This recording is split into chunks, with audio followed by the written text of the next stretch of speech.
Iran की government intact है, फैसला गलत है और वो तेजी के साथ अपने आपको रिबिल्ड भी कर सकते हैं और जक मारी है अमेरिका बहादुर ने जक मारी, यही कह रही है ना वो। We need a ceasefire. So I'm just wondering whether India could get involved. We saw Foreign Minister Jaishankar calling for a ceasefire and negotiations just to calm down the temperature and freeze the situation as it is. Shift है वो अब waste से east की तरफ हो रहा है और खुद वेस्ट ईस्ट की तरफ आ रहा है उठ के। यूरोप को देखे ना, मामला तो उनके हाथ से बिल्कुल निकल रहे हैं और खुसूसन जो लारिजानी साहब की शहादत के बाद जिनका मकसद ही यही था कि उन गल्फ कंट्रीज को प्रोटेक्ट किया जाए, वो तमाम डिफेंस मैकेनिज्म जो है वो शिफ्ट कर दिए गए इजराइल को डिफेंड करने के लिए। अमरीकी सदर मुसलसल गलतियां कर रहे हैं। इन गलतियों में उन्होंने अमरीका को दुनिया में तनहा करके रख दिया है। ईरान के पासदारान इनकलाब ने सऊदी अरब, मुत्तहिदा अरब अमारात और कतर में मौजूद तेल और गैस तंसीब के करीब रिहाइश पजीर शहरियों, मुलाजमीन और दीगर अफराद को इलाके से निकल जाने की वार्निंग जारी कर।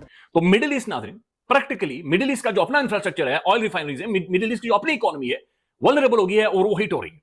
अमेरिका नाज़रीन ये रेड लाइन क्रॉस करके, और इससे पहले डोनाल्ड ट्रंप जैसा एक सठियाया हुआ, एक पागल, एक बदबूदार इंसान नाज़रीन, जिसने जो दुनिया को आग लगवा चुका है, जो है पूरी दुनिया में एक इकोनॉमिक क्राइसिस में है, एनर्जी क्राइसिस हो गए हैं, तो स्टेट ऑफ हॉर्मुज को बंद किया हुआ है और जो कि अमेरिकन बड़ी कोशिश कर रहे हैं। उन्होंने नेटो को भी इनवाइट किया, उसके बाद उन्होंने यूके को इनवाइट किया, चाइना को इनवाइट किया, बट नोबडी केम। जाहिर है कि दे ईरान की जानब से सऊदी अरेबिया के ऊपर अब तक का बदतरीन हमलों का सिलसिला शुरू किया जा चुका है। इस वक्त सऊदी अरब रियाद से कुछ इंतहाई आम तरीन और अब तक की बड़ी ब्रेकिंग मसूल हो रही है। ईरान अब खिते में मौजूद मिडल ईस्ट के तमाम तवानाई की तनसीबात को निशाना बनाएगा। 92 लोग अभी 24 घंटों में जख्मी हुए, जिसमें 11 के बारे में कोई वजाहत नहीं की गई।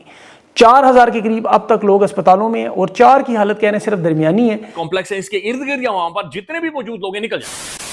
नमस्कार दोस्तों, जय हिंद। जैसा कि आपने क्लिप में देखा, आज पूरी दुनिया के लीडर्स बोल रहे हैं कि सिर्फ भारत ही है जो इस युद्ध को रुकवा सकता है। सिर्फ एक बार जयशंकर बीच में आ जाएं और ये युद्ध रुक जाएगा। दरअसल मिडिल ईस्ट में छिड़ी जंग अब अपने सबसे भीषण तबाही के मोड़ पर पहुंच गई है। बुधवार 18 मार्च 2026 की रात गल्फ देशों के लिए किसी कयामत से कम नहीं होगी। अपने टॉप नेताओं की हत्या और गैस पाइपलाइन पर हमले से बौखलाए ईरान ने इसराइल के साथ साथ सऊदी अरब, यूएई, कतर और कुवैत में एक साथ मिसाइलों और ड्रोन की बारिश कर दी। रियाद से लेकर दुबई तक आसमान धमाकों से गूंज उठा और लोग बंकरों में शरण लेने को मजबूर हैं। जिसके बाद सऊदी अरब के विदेश मंत्री प्रिंस फैसल बिन फरहान ने बुधवार को ईरान के खिलाफ सख्त रुख अपनाते हुए कहा है कि उनका देश ईरान पर सैन्य कार्रवाई का पूरा अधिकार रखता है। उन्होंने पत्रकारों से बात करते हुए कहा है कि ईरान अपने पड़ोसियों से बातचीत पर यकीन नहीं रखता, बल्कि उन पर दबाव बनाने की कोशिश करता है, लेकिन ये दबाव बेकार है और ईरान को उल्टा पड़ सकता है। नाज़रीन, ईरान की जानब से ऑलरेडी ये चीज़ें बिल्कुल वाज़े बताई गई थी कि अगर ईरान की ऑयल फैसिलिटीज़ या ऐसी तनसीबात को हिट किया गया तो ईरान डेफिनेटली इसके ऊपर रिटेलिएट करेगा। लेकिन आज अमेरिका की जानब से जहाँ ये अंदाजे लगाए गए थे कि वो जगह जहाँ से तकरीबन 75% जो गैस है ईरान प्रोड्यूस करता है, इसको हिट करते हैं, तो इससे एक मुआशी जो धचका है वो ईरान को लगेगा। लेकिन अब अमेरिका के तमाम अंदाजे जो हैं वो उल्टे हो चुके हैं और साथ ही साथ अब नज़र नहीं आ रहा कि ये जो चिंगारी लगी है अब ये ऊंट किस करवट बैठेगा, क्योंकि ईरान की जानब से जहां पहले ये धमकी लगाई गई कि वो इसमें अब कतर, इसके अलावा मुत्तहिदा अरब अमारात और सऊदी अरेबिया के अंदर जो ऑयल फैसिलिटीज़ हैं इनको हिट करेंगे।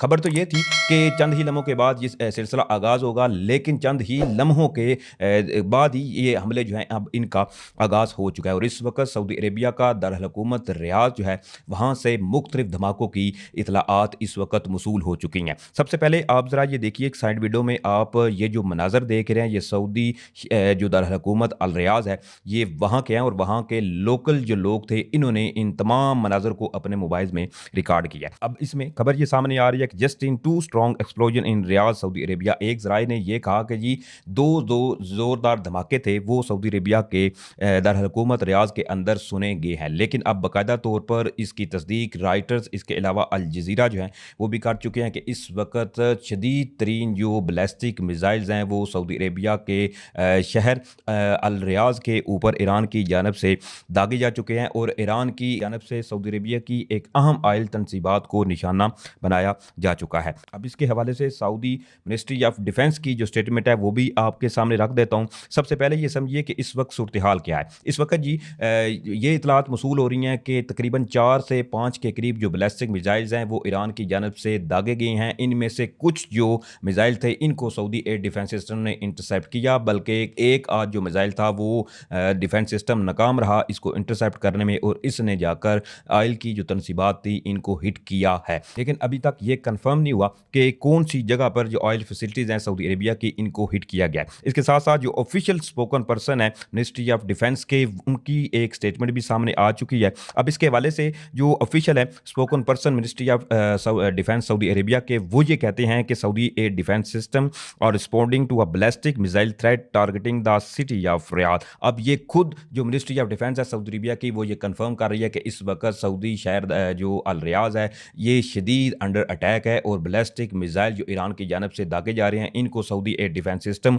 इस वक्त इंटरसेप्ट करता हुआ नजर आ रहा है। साथ ही वो कहते हैं कि air defence system successfully intercepted the threat in the air before it reach its target. अब जो मिनिस्ट्री ऑफ डिफेंस है सऊदी अरेबिया की वो कह रहे हैं कि जो बैलिस्टिक मिसाइल दागे गए थे ईरान की जानब से इनको सक्सेसफुली एयर डिफेंस सिस्टम ने इंटरसेप्ट किया है इससे पहले कि ये अपने हदफ तक पहुंचते। लेकिन एक जो मिसाइल है वो कन्फर्म हो चुका है कि इसने जाकर सऊदी जो तेल की तनसीबात थी इनको हिट किया है। अब ऑलरेडी मैं आपको पिछली वीडियो में भी बता चुका था कि ईरान की जानब से ये चीज़ें मुतवक्के थी, क्योंकि ऑलरेडी ईरान ने इस हवाले से वाज़े बताया हुआ है कि आप अगर हमारी शहरक पे हाथ डालेंगे तो हम कतन खामोश नहीं बैठेंगे। ऑलरेडी आपने फुजेरा के अंदर देखा जो ईरानियन पोर्ट थी इसके ऊपर जब हमला किया गया तो फौरी तौर पर ईरान की जानब से जवाब देते हुए अल फुजेरा की जो पोर्ट थी इसको निशाना बनाया गया था। लेकिन इस सूरत हाल के अंदर अभी तक ज़्यादा ईरान के जो हमले थे इनका टारगेट सऊदी अरेबिया की बात करें तो वहाँ प्रिंस सुल्तान की एयरबेस थी अल खरज के अंदर, जहाँ से अमेरिका के जदीद तरीन जो तैयारे थे इनको भी निशाना बनाने की बाकायदा तौर पर तस्दीक वॉल स्ट्रीट जर्नल ने भी की थी। अब इसमें दीगर जो कई ममालिक हैं उनकी जो फैसिलिटीज़ हैं वो भी इस वक्त शदीद खतरात में हैं और हो सकता है कि जब ये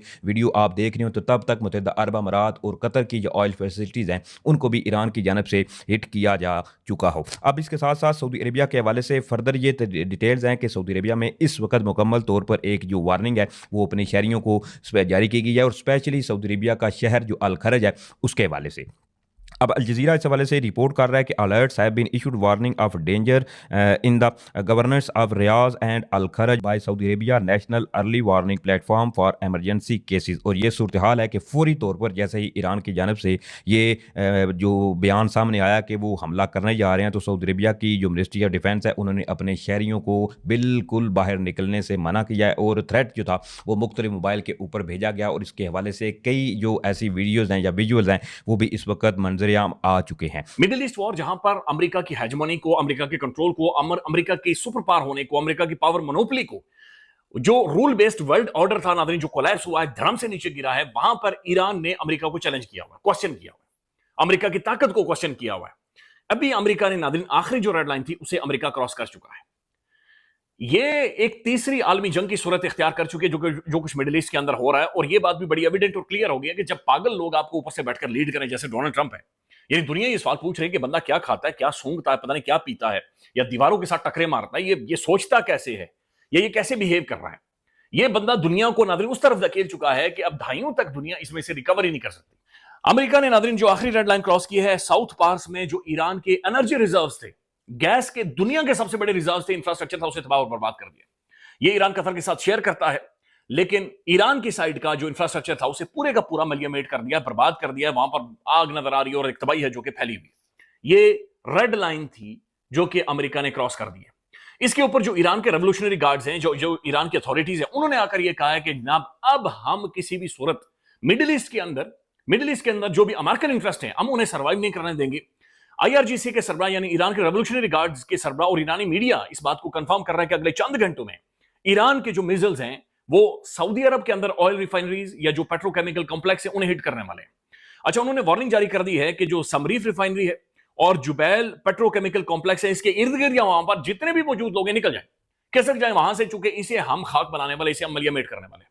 उसके बाद उन्होंने UAE को धमकी दी है कि आपके UAE के अंदर जो ऑयल रिफाइनरीज उन्हें हम हिट करने जा रहे हैं, और कतर को उन्होंने वार्निंग दिया कि भाई तू भी तैयार रहे, और यहां पर भी जो मौजूद ऑयल रिफाइनरीज है हम उन्हें भी हिट करने जा रहे हैं। तो मिडिल ईस्ट नाज़रीन, प्रैक्टिकली मिडिल ईस्ट का जो अपना इंफ्रास्ट्रक्चर है, ऑयल रिफाइनरीज है, मिडिल ईस्ट की जो अपनी इकोनॉमी है, वल्नरेबल हो गई है और वो हिट हो रही है।